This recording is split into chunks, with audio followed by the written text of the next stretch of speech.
Salam Rahayu, salam Nusantara, dan salam persaudaraan. Nah, nih, selamat siang semua kadang kinasi kulo yang ada di Putra Romo ya, baik kadang Putra Romo maupun kalangan orang lain ya. Loh, orang lain kalangannya ada urusan apa? Ya ada urusan, nanti kan jenengan tahu sendiri ya.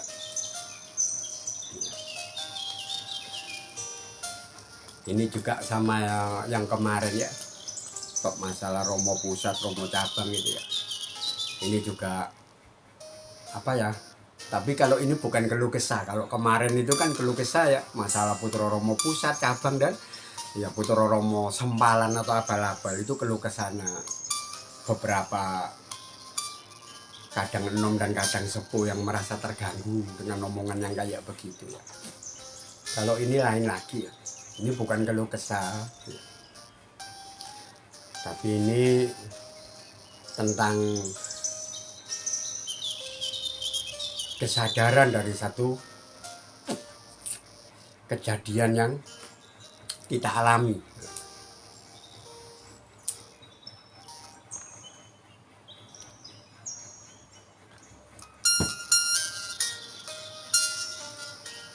Jadi itu gini,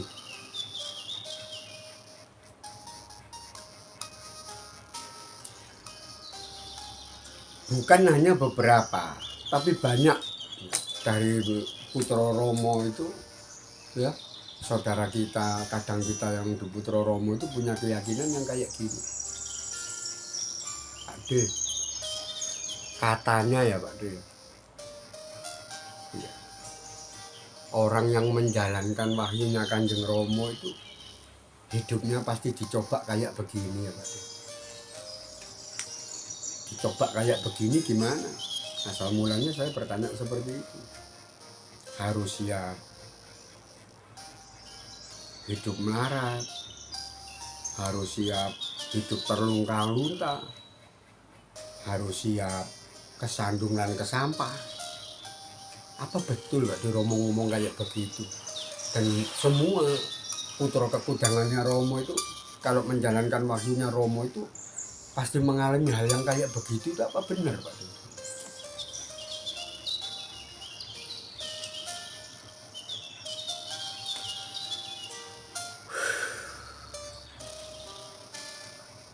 Sekarang gini loh nih.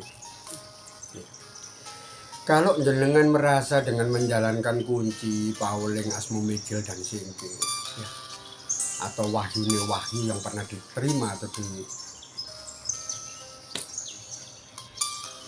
apa ya, tampani sama Kanjeng Romo lah kasarannya, terus membawa dampak yang seperti itu, kenapa nggak jenengan lepaskan aja?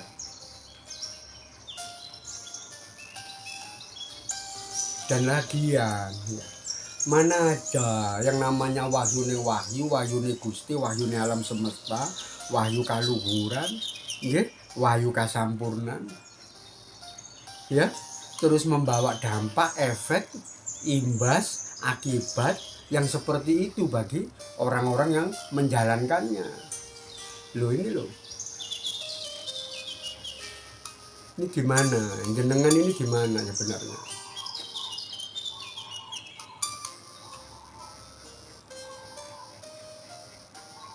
Kok aneh banget gitu loh ya, kok aneh ya jenengan anu itu omongan kayak gitu, kok jenengan yakini gitu loh, kok jenengan imani gitu. Ya Pak D sendiri, kalau saya jujur jangan ngomong lo 100, 10.000% saya nggak percaya. Mana ada wahyunya Gusti, wahyu kasampurnan, wahyu kasucian, wahyu urip itu kalau saya pegang, saya jalani, malah saya berakibat seperti itu. Yusik lah Pak D. Tapi nyatanya orang-orang yang menjalankan itu Pak D, kehidupannya ya seperti itu. Lah itu kan jenengan aja yang kisruh pikiran dan keyakinan atau perasaannya jenengan. Ya.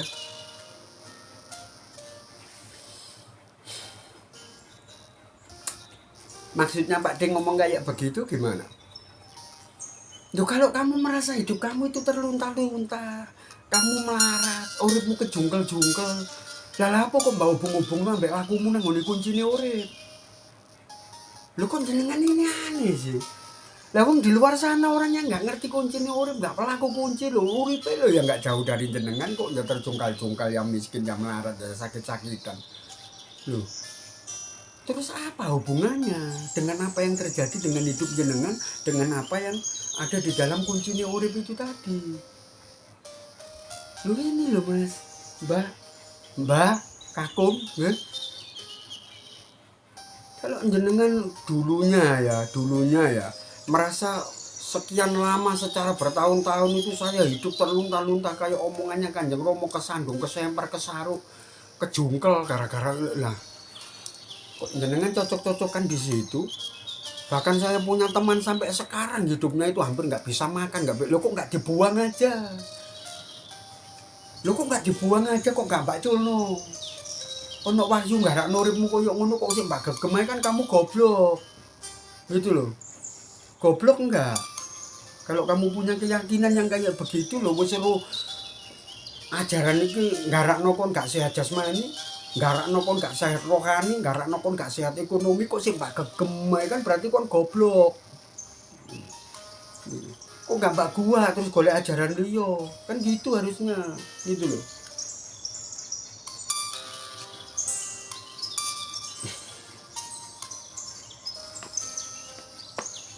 Repot ngomong karo Pak D ku wangel menangi. Lho bukan wangel menangi.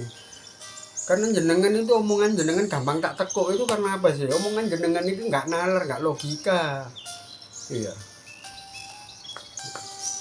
Omongan jenengan itu it doesn't stand to reason. Nggak masuk nang nalar, nggak masuk akal, jadi dipatahkan gampang. Gitu loh. Kalau jenengan omongannya masuk akal logika ya angel dipatahno, angel dibantah. Coba omongan saya tadi bener nggak? Kalau jenengan sudah merasa bahwa kuncine urip wahyune Kanjeng Rama iki nggarakno uripmu kesandung, kesempar, kejungkel, kemaratan, kelunto-lunto, ketelarak-telarak, keololo. Lah kenapa kok gak gua? Bener kan? Lho wong barang koyo ngono kok sing mbak lakoni kan goblok, kan gendeng berarti kon.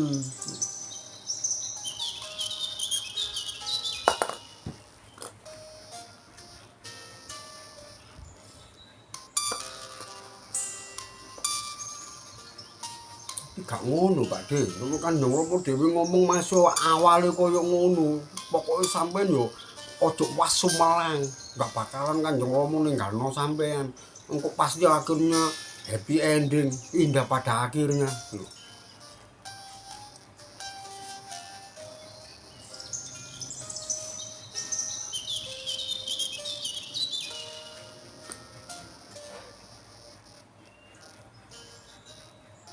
Kok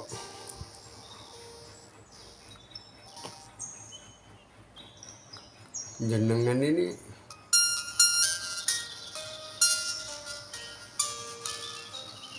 omongannya kayak film India aja. Lakon mesti menangkeri. Iya. Iya kalau ketemu sama happy ending, kalau ketemu sama sad ending, akhir yang menyengsarakan, jenengan nggak tambah getun. Nanti jenengan ngomongnya lain. Jangkrik. Lek ro sampai akhir koyo ngene. Ro ngono tak buak ke biyen-biyen. Nanti jenengan ngomongnya gitu. Iya lho Pak Dik. Ro ngono tak buak ke biyen-biyen Pak Dik. Wis golek ilmu sing tepak ae, gak wahyu-wahyuan, wahyu taek gitu. Nanti jenengan ngomongnya gitu. Nah ini loh Mas. Mbak, Kakung, nggih. Saya itu punya ya, kadang nom, kadang sepuh, ya. Kadang pertengahan atau kadang-kadang lah. Apa sih masih Pak nih? Lo beliau nih lo pelaku kunci bertahun-tahun, puluhan tahun bareng sama saya. Tapi beliau nggak ada lo yang itu marah. nggak ada sing kelunto-lunto ketelarak-telarak kesandung kesamper kayak omonganmu itu enggak. Beliaunya punya punya tambak ya, punya kebun sawit, punya perusahaan ya. Anaknya 3 itu ada mobilnya semua ya. Iya, mobilnya lo paling jelek itu Innova, ada sedan Camry, Fortuner sama Pajero Sport, 4 mobilnya ya. Anak 3 bawa mobil semua, 1 mobil buat dia sama istrinya. Wah, ini saya ceritakan gini loh guyu. Bahkan beliaunya ngomong gini, lah ya Pak De, kalau ngelakoni kunci ku temengan melarat, kunci lo Mbak De tak lakoni sakmene suwe ini lo, kunci lo gak iso ngarakno aku melarat. Loh, sampai nantang kayak begitu. Tak pikir kabeh wong ngakoni kunci ku mesti uripe melarat, mesti uripe kelunto-lunto. Lah aku lo ngakoni kunci ke zaman sak prono sak peni Pak De. Dari dulu saya jalankan kunci Pak De, sampai sekarang. Iya, gak tambah melarat ya aku Pak De. Uripku tambah enak, tambah tenang. Ono opo-opo aku mesti karayon, mesti kedunungan selamat. Ya saya balik. Lah terus bagaimana dengan saudara-saudara punya keyakinan kayak gitu ya? Makanya beliaunya ngomong apa? Ya mungkin kadang-kadang yang ngomongnya kayak gitu itu salah krungu paling waktu ya. Dianggap salah krungu, salah denger sama ajaran kan Romo. Mocone keliru Pak. Mau coba buku ini keliru ya. Iya, mau coba buku ini keliru Pak. Ya Pak dia aku seru dewe loh. Saya kayak gini. Ada aku kenal sampai saya udah lama. Iya. Mana hidup saya pernah melarat? Mana saya pernah kelunto-lunto? Dan lagian kekayaan dan kemelaratan orang itu barometer standarnya apa ya Pak? Nah kalau menurut Pak Agus kayak saya gini, wong melarat apa wong sugih Pak? Motorku papat pada anakku mobilan kabeh, aku duwe perusahaan, aku yo duwe distributor iki. Omahku gak cukup 3 Pak. Anakku tak jagani kabeh. Yo enggak sih, ya rumahku enggak cukup 2 Pak. Enggak tahu kadang 4 3 6 4 saya kurang paham. Yang jelas rumahnya itu enggak cukup 2 katanya. Pasti lebih ya. Lah terus kesandung kesampernya saya itu di mana? Melaratnya saya di mana? Justru saya bisa merasakan bunyinya Pauling yang namanya telur rezeki. Uripku iki sehat jasmani, Pak De, uripku sehat rohani, uripku iki sehat ekonomi. Endi sing jarene wong-wong kunci ku jarene melarati, kunci ku jarene ngarakno aku urip kesandung kesampre iku sing ndi? Nah iya. Makanya jenengan berkeyakinan yang kayak begitu itu yang akhirnya jenengan seperti itu. Soalnya apa sih? Ya hati-hati ya dengan apa yang ada di perasaan dan pikiran. Jenengan terlalu fokus dengan omongan gitu, jenengan selalu merasakan hal kayak gitu, terus jenengan cocok-cocoknya dengan pribadi kehidupan jenengan sendiri. Oh bener. Selama aku megang kunci memang uripku koyok ngene lah, itu kan salahmu. Ya. Itu kan salahmu, kenapa kok gak kuat gitu loh. Kalau kamu merasa kuncimu itu bisa bikin kamu kayak gitu ya guaan gitu loh. Gitu.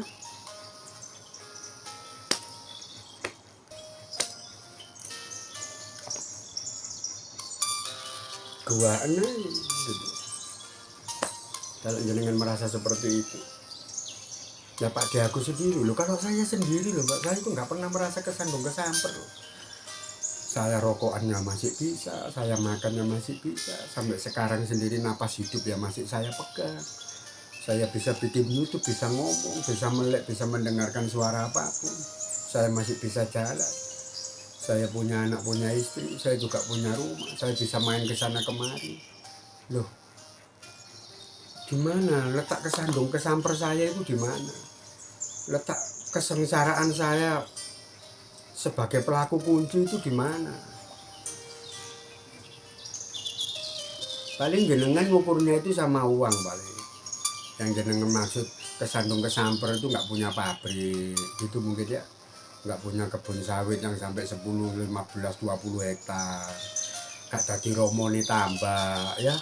Romoni tambak bandeng, romoni tambak urang, romoni tambak mujair, mungkin itu yang jenengan masih kesandung kesamper ya. Garwa kedian tetap siji, gak sampai loro, gak sampai telu, mungkin itu yang jenengan anggap kesandung kesamper ya.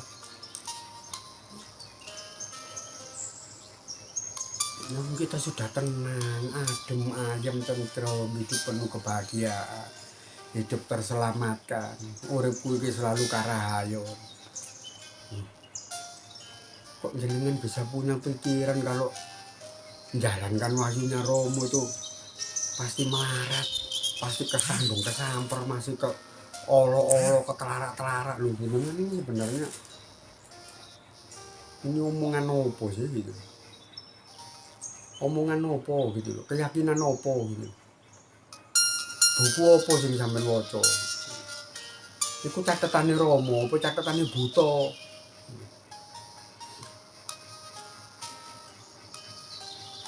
Lho kuri lho Pak iki lho kitab iki lho Pak ngono tulisane lho. Ya itu mungkin Romo bikin begitu itu sanepan, itu sanepan.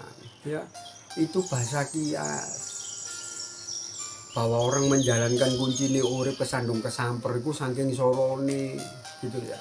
Bukan soro bab masalah kesekso ekonomi ini, kesekso rohani ini, kesekso seger kewarasan ini ndak. Itu kan bahasa kias semuanya itu ya. Kesandung kesamper itu yang kayak gimana, ketelarak-telarak yang kayak gimana, kelunto-lunto sing koyo opo, itu bahasa kias. Nggih.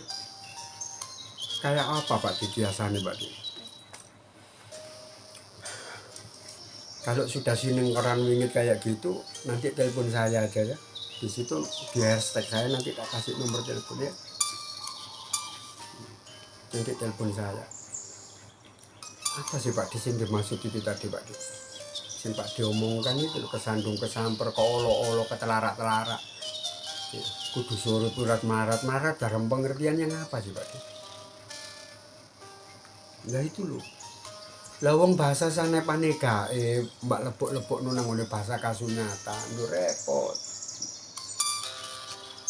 Kali eling ngomongane anu ya. Apa Kiai almarhum Zainuddin itu pernah ngomong kayak gitu. Barang siapa yang masuk ke rumahnya Allah dan mau makan makanan apa yang ada di rumahnya Allah, maka orang itu pasti akan mendapatkan keselamatan baik di dunia maupun di akhirat. Nah sekarang kita tanya rumahnya Allah itu kan tempat ibadah kayak masjid ya Pak? Iya. Lah terus di masjid panganannya apa Pak? Getuk, telo, pohong, rambak babi. Masa begitu? Masa itu yang dimaksud? Makanan yang kayak gimana? Nah, ya kan sama dengan ini. Koyo opo sing diarani ketendang kesampel, kok olo-olo, kewirangan bareng itu yang kayak gimana? Gitu loh. Pakai bahasan ya. Bisa pakai bahasan.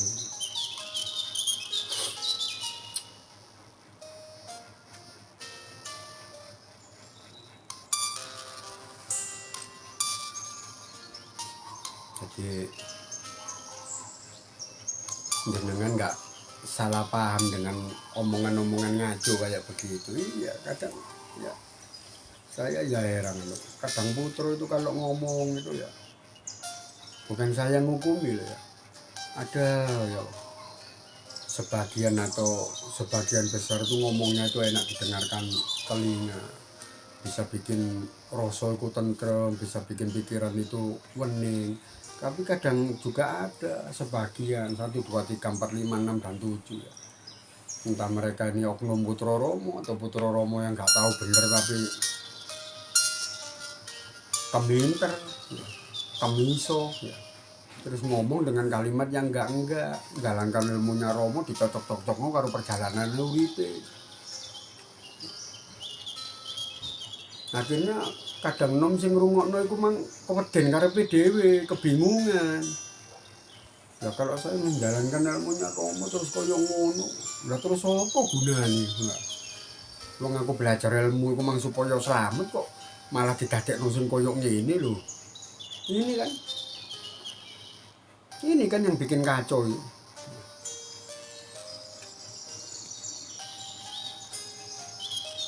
Kalau jenengan masih kekeh ngomong kayak begitu, berkeyakinan kayak begitu, kalau jenengan ketemu saya ya tak doakan. kasembatan ya. Mudah-mudahan selamanya jenengan tetap ruwet nangone ya urusan rezeki sehat jasmani, sehat rohani, ambek sehat ekonomi, ruwet terus gitu. Kasembadano itu kalau memang jenengan punya keyakinan yang kayak begitu. Karena saya sendiri nggak punya keyakinan yang kayak begitu sebagai ya putra kekudangannya Romo. Nggih. Coba nanti jenengan renungkan sekali lagi, jenengan semua itu yang merasa pernah dapat omongan yang kayak gitu, ya, yang selama ini di dalam perasaan dan pikirannya jenengan itu, ya, jenengan masih berkeyakinan yang kayak begitu. Ya. Konten saya ini jenengan dengarkan berulang-ulang, ya. Terus jenengan resapi, gitu, jenengan nalar, jenengan logika.